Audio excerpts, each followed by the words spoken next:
Okay, hi. This is me, Latifa, on my personal page for 5 on Fridays. It's not 10:30, but I'm talking now because my iPad, like I say every week, once I start it, it just shuts off.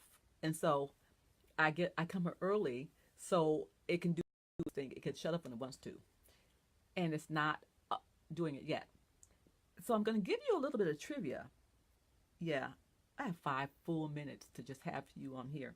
But I'm going to give you a little bit of trivia. And when it goes off, then I'm going to do it again. So here's the trivia, kind of trivia. Last week, I'm doing my hair.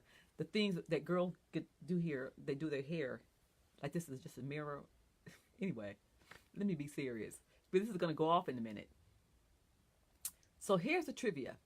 Last week, I answered the question a woman asked on the first date, who pays? And for me, I went, what?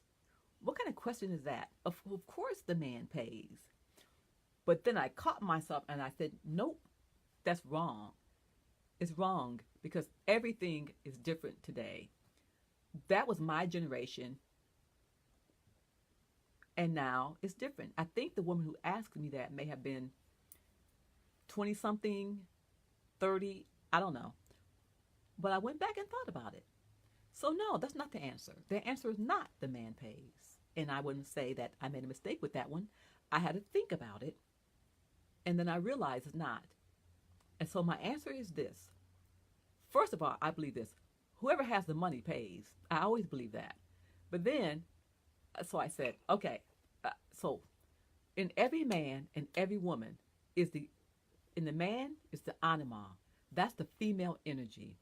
In the woman is the animas, and that's the male energy. We both have those. So whichever energy is prominent in the relationship, that's who pays for the date. Because let's just say, for example, if it's a woman who is masculine in herself, and that's how she comes off, it doesn't mean tough, but just that's her energy. She provides, she takes care of things, she makes the money, she doesn't mind spending, and she wants to be in control. That's the masculine energy. If she has that energy and her partner has the feminine energy, it doesn't mean he's doing that. It means just like he might not taking care of the children. He doesn't mind staying home being at home mom. He might be an artist. He might be creative. It doesn't matter. But then she might be the one that pays for the date because their energy. So it's not the female or the male. It's the masculine energy pays. That's who pays most of the time. But I say whoever has the money pays because sometimes you might have the money, sometimes you might not. So that's the response to that. And it's still not 10 o'clock yet. We have 2 minutes for that. So this is just a something before the questions. So I'm not asking the question. So if you have a response to that, hey, Spain, okay, if you got a response to that, what I said to you, okay, if you have a response to who pays for the date, write it here because I see 3 people here. If you have a response, if you're still here and you have a response to who pays for the first date, tell me. And in 2 minutes, the show will start because it's not 10:30 yet. So that's one trivia. And then another trivia I'm going to give you guys before I start the questions. The other trivia is this. Did you know that 50% of marriages end and couples break up because of a communication breakdown? Did you know that? So my suggestion to you is learn how to communicate to your partner, with your partner. And how do you do that? You learn to listen to them, really listen to them, and absorb what they say, and think before you answer anything they say. Learn who they really are. And another thing that may sound cliche, but it's not, learn their love language. Because you have a certain love. Okay. Your love language is the things that someone does for you that makes you feel loved. So because certain things done for you make you feel loved, does not mean those things that make you feel loved, make your partner feel loved. So you want to learn what are your partner's love languages. You want to learn what they are. We have 1 more minute before the questions, but you want to learn what are your partner's love languages. That will help you communicate with your partner do things that they love to make them feel loved. And you want to also understand the 6 human needs. What are the 6 human needs? You want to learn those 6 human needs. And then how do I make sure that those needs are being met in my relationship for me and for my partner? How can I help those needs be met for him or her? And how can I make sure those needs are met for me in my life? The 6 human needs. Now, that's not what this is today, but you want to do that and make sure that's happening. So I think now is probably 10:30. Yes, it is. So here we go. My laptop, my iPad didn't turn off. So perfect. Okay. Here are the questions for 5 on Fridays. And hi, everybody that's here. I see somebody, I can't even read your name. Julie and Andia, something like that. Anyway, I don't have glasses on. It's okay. Here's the first question. Now, the first question came to me from a woman who I really love. I've known her since she was 16 years old. That means a long time. And she sent this question in, because I don't talk to her that often, but she sent this question in because she watches this, or the replay. So her question is, how do I get rid of anger and resentment from a past relationship? And my first response to that is, oh man, that means her heart was broken, right? And so I'm going to read to her what resentment means. And resentment is a mixture of disappointment, anger, and fear. It comprises of the three basic emotions of disgust, sadness, and surprise. So maybe you weren't ready for the relationship to end, or maybe something happened that made you feel violated, or you lost trust in them. Something happened that angered you, made you afraid, and resentment makes you feel vindicated. I resent that person. But how are you going to deal with that? You're going to get a journal and write why you're angry. So you write down, why am I angry? And write all the reasons down. It's very therapeutic. And once you write the reasons down and you read them, you have more power, because anger and resentment, you're giving your power away. And those emotions eat you up inside. And the person that hurt you or wronged you is free. You're the one in that prison, not that person. So you want to journal, ask yourself how these emotions are serving you. How is anger serving you? How is resentment serving you? Is it making you feel powerful and strong? Do you feel like, yeah, I'm in control because this person hurt me? Yeah. And what is it really doing for you? What's it protecting? Because anger just masks hurt. You're really, really hurt. And I suggest you write that hurt down too in your journal, and you allow that hurtness to express itself, but not long. You got 15 minutes a day to get these emotions up and going. You cry at yourself in the mirror, whatever you want to do. But then you decide that you don't want these emotions, that are serving you, and you control your emotions, so you take your power back. And here's how you're going to do that. There's an exercise called the triad. When you're upset, when you're depressed or angry or sad or something, your body language is different. You curl up. You're not standing straight and tall. But when you change your physiology, that means sit up straight, jog, run, get up, jump around. You change your body, everything moves, right, with motion. First, change your physiology. And then, what are you thinking about? Usually, when we're sad or angry or resentful or something, we just think about those same thoughts over and over and over again. It's a feedback loop that's negative, and there you are. You think about that so much, it's like a drill that drills you down to the negative black abyss of negative emotions. You want to be there.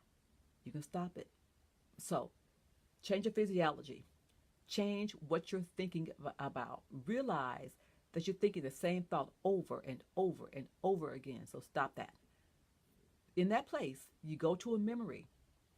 I never say go back to the past unless it's a good thing. Go back to a memory that makes you feel really, really good and makes you really happy in a second. If you think about your puppy or your baby or something sweet that you saw or something sweet that happened that just made you go, oh man, and you loved it, think about that. Because when you think about that thought right then, it's like it's happened right now. It's instant. That's instant gratification. Change your physiology. Go to a better feeling thought. Okay? It's called a better feeling thought. Go there. And then the last part of the triangle is what meaning are you giving to that thought that makes you feel so good? Right? So we'll say this. Here's a triangle. First, your physiology, then your thought, then your meaning. Physiology. Change physiology. Go to a better feeling thought. What meaning about you does that thought give you? It makes you feel good about yourself. You are happy when that was going on. You feel really, really good. It made you smile right now. So right now, with that exercise, you are not angry, resentful. You're happy. You're in a love space. You want to do that. That will get rid of the anger and resentment from the past relationship. And realize that as long as you're resentful and angry and not doing what it takes to get rid of it, you're giving them all your power. And they're not even thinking about you. You want to think about your life and think about how fleeting it is. We have no time for arguments, resentment, hatred, and anger. We don't. When you feel that way, it's your choice. Because my whole vibe is take responsibility for your life because we have caused everything in our lives. Okay, that's another story. So, how do you get rid of anger and resentment? You journal why you're upset. Ask yourself why, or is it working for me? How is it working for me? And then decide, I don't want this anymore. Change it. Triad. You're done. It's a process, but let's get this done. Make sure it doesn't last longer than a week. This exercise, and when you feel it come back again, you can do these things so it can stop coming. Because you're accustomed to it, to being in that space of the negative feedback loop. So get out of it. That's how you work on that one. Okay. I hope that helped you guys. Hope you heard it. Hope I didn't talk too fast, but I'm passionate about this because when you let yourself stay in sorrow and anger and resentment, then you're just eating yourself up inside and it's not good for you and you deserve far more than that. Okay? And it's your choice and you can create far more than that for yourself anyway in terms of how you feel. Okay, the second question is this. Is honesty something too much to ask of a man? And I say this, sweet darling. A woman asked me this. I say, you ask that question because in your life you've had men that lie to you, that aren't honest. And I can almost want to bet that you've had more than one guy that was a liar and dishonest. More than one. So the answer to your question is no, it's not asking too much. There are men that are honest and forthright and come from a beautiful place. So no, it's not asking too much. But you got to ask yourself, what is it about you that's making you not look at the red flags and ignore the red flag and go into that situation, and you know that same guy had the same character as the other guys you've had and is not going to be honest. This means that you have some personal development work to do, some self-esteem work to do, because your esteem is not as strong as it should be to let you say, I'm okay, I don't need this relationship. I'll get myself ready for one that I deserve, a guy that's honest, right? So, yes, it knows, not asking too much for a man to be honest. No. You've just decided to, and maybe you don't even recognize it, you're choosing the wrong guys. If you've had more than one guy who's dishonest, if your guys, plural, are dishonest that you've had in your life, then you have to do a lot of work. And you can do it because you deserve a nice relationship with a guy that's honest and that loves you and doesn't want to lie to you because he loves you so much. And that's not who he is anyway. You want to pick a guy with good character. Hope that helped you. Okay, number 3. Oh yeah, I know. This question, this woman asked a question, and she said, I hope she's here, because she said, she said, make sure you answer it on your show. I'm going to read what she said, because she says, not me personally, but I wanted the answer to this question on your live show. The question is, what happened to the dream of being married versus testing the waters for 10 years and then decide that you are not for one another? He's not for me. Then she says, I'm married and have been for 30 years, but no one wants to be married anymore. Why? It's so sad. Okay, thanks. God bless you. That's what she said. I love that. God bless you. Let me say this. She's so good. Okay. She made it like a blanketing statement. So, but a lot of people do want to be married. So it's not everybody. But this whole 10-year thing, she says they've been together for 10 years and then now he says, you're not the one for me. Okay. If you want to be in a relationship and you first meet someone, they ask you, what are your plans? What do you want? Blah, blah, blah.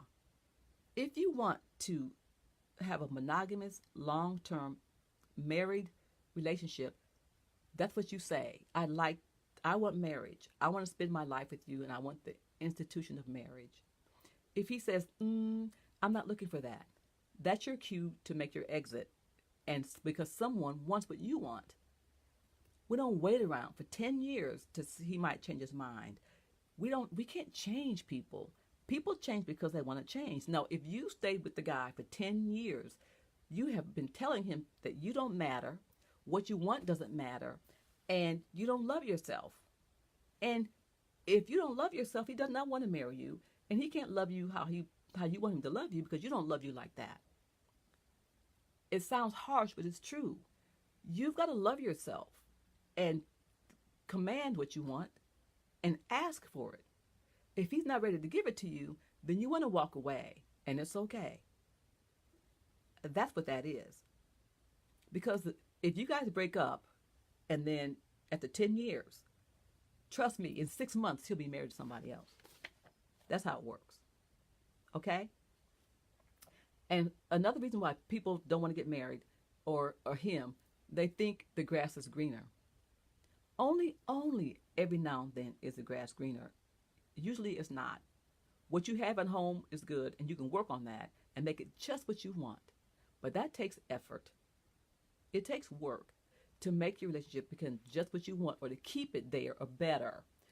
Because you have to work on your relationship like anything else, like your house. You have a house, you paint the house, you got to keep it up and remodel sometimes. Relationship, same way. So, the grass is not greener, just water your own grass. Water your own grass. Do that. That'll help. Also, people do want to be married. Men want to be married, but they want to be married to the right person that's right for them.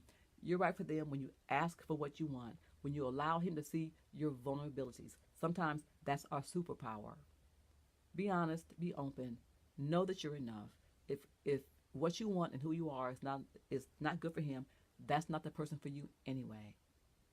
So people do want to get married. It just depends. Okay? Okay. I love that question though because people want to get married. If you want to get married and you meet someone, let them know my goal is to get married. I want a family or to be a part of a family. Oh, I don't. Okay, see you later. That's all. I'm serious. That's it. Okay, number 4. Oh, this is a good one. Is it good to go back with an ex? And I say it can be, can't be. Depends. It depends on why you broke up. Ask yourself first, why did I leave this guy? If you left the guy, why did I leave him? What happened? What did he do if he did something?